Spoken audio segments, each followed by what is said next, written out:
ꯂꯩꯔꯤꯕ ꯁꯦꯀ꯭ꯌꯨꯔꯤꯇꯤꯒꯤ ꯒꯥꯔꯤ ꯀꯌꯥ ꯑꯗꯒꯤ ꯃꯈꯣꯏꯒꯤ ꯀꯦꯝꯁꯦ ꯃꯥꯡꯍꯟ ꯇꯥꯍꯟꯕ ꯊꯕꯛ ꯌꯥꯝ ꯀꯟꯅ ꯃꯌꯥꯝ দুই শিশুর মৃত্যুকে কেন্দ্র করে মণিপুরে আবারও কুকি বিরোধী বিক্ষোভে উত্তেজনা ছড়িয়ে পড়েছে। আইনশৃঙ্খলা বাহিনীর সঙ্গে সংঘর্ষে অন্তত 18 জন আহত হয়েছেন। পরিস্থিতি নিয়ন্ত্রণে বিষ্ণুপুর জেলায় অনির্দিষ্টকালের কারফিউ জারি করা হয়েছে।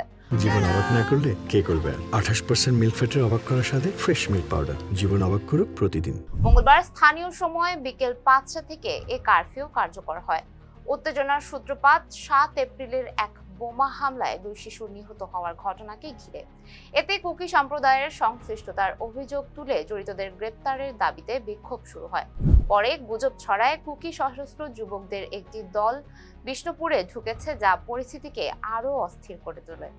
ক্ষুব্ধ জনতা পুলিশের গাড়িতে আগুন দেয় এবং থিঙ্গুনগেই সহ আশেপাশের এলাকায় সংঘর্ষ ছড়িয়ে পড়ে।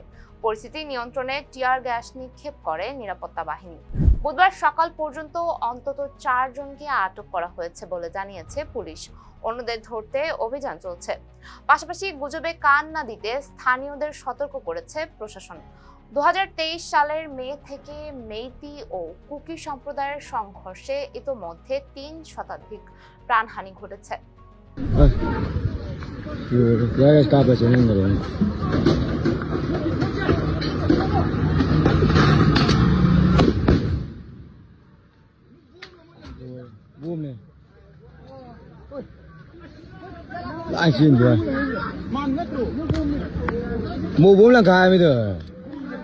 জীবন অবাক না করলে কে করবে? 28% মিল্ক ফ্যাটের অবাক করার সাথে ফ্রেশ মিল্ক পাউডার। জীবন অবাক করুক প্রতিদিন।